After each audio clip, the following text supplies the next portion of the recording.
speech is going to be about the efforts of putting contraceptives into teenagers' lives to prevent teenage pregnancy. So to start off with, did you know that according to the Centers of Disease Control and Prevention, that teen pregnancy is one of the top 6 priorities they say that is avoidable and that we can change? Did you know that according to the National Survey of Family and Growth, due to the use of contraceptives, 86% of teen pregnancy has declined, just due to the pure fact of contraceptives.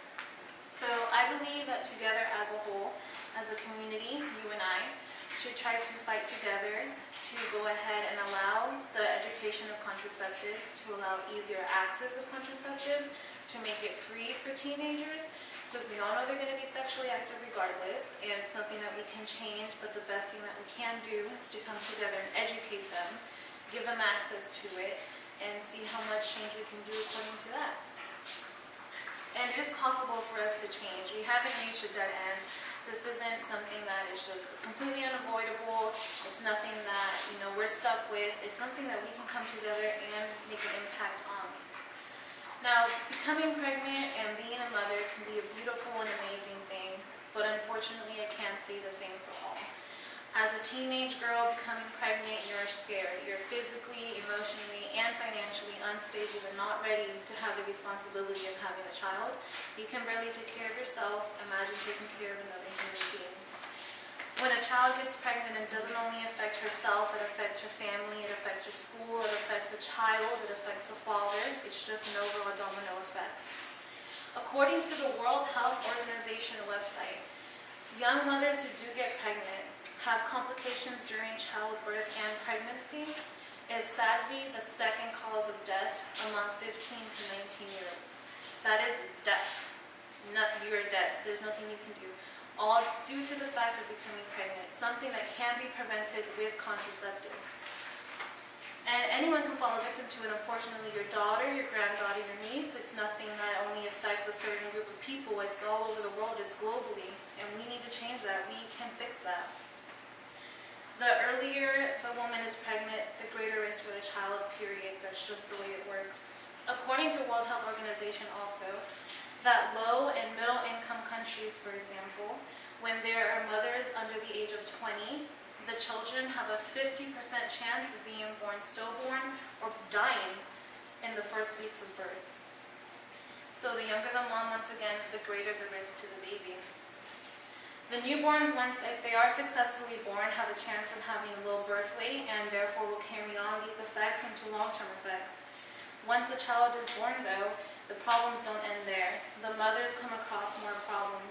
According to the U.S. Department of Health and Human Services, young mothers are less likely to graduate high school, are more likely to live on public assistance, more likely to become poor adults, and more likely to raise children who have poor education, poor behavior problems, and poor health problems.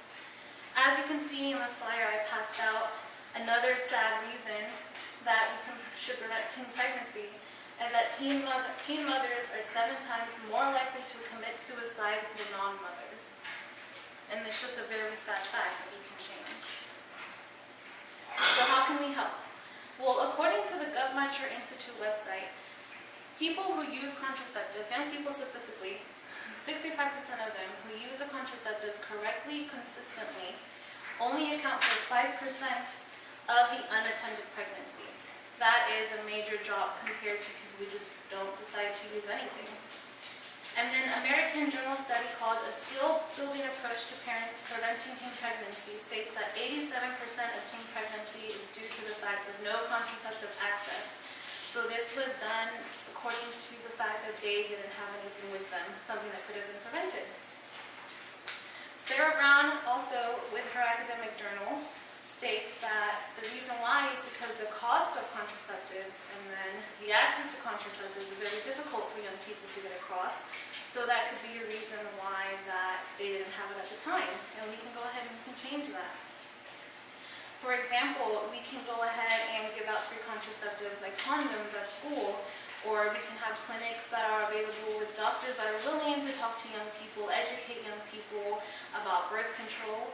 For example, birth control not only does it prevent against pregnancy, but it helps cycle. There's a benefit. Condoms prevents against pregnancy, also prevents against STDs. So it's more than enough to go ahead and for us to come together. It's just an overall positive experience if we decide to do this. So then imagine a world where contraceptives is possible and accessible to everybody. There's lower birth rates, lower stillborns, low amount of 15 to 19-year-olds dying because of contraceptives. It's possible, we can do this. And in this world where people have this option, we can eventually possibly even see our future president, an innovative doctor, maybe even a lawyer who didn't get the chance to become who they wanted to be due to teenage pregnancy. But if we have contraceptives, we give them that chance. There's an opportunity for them to learn and grow.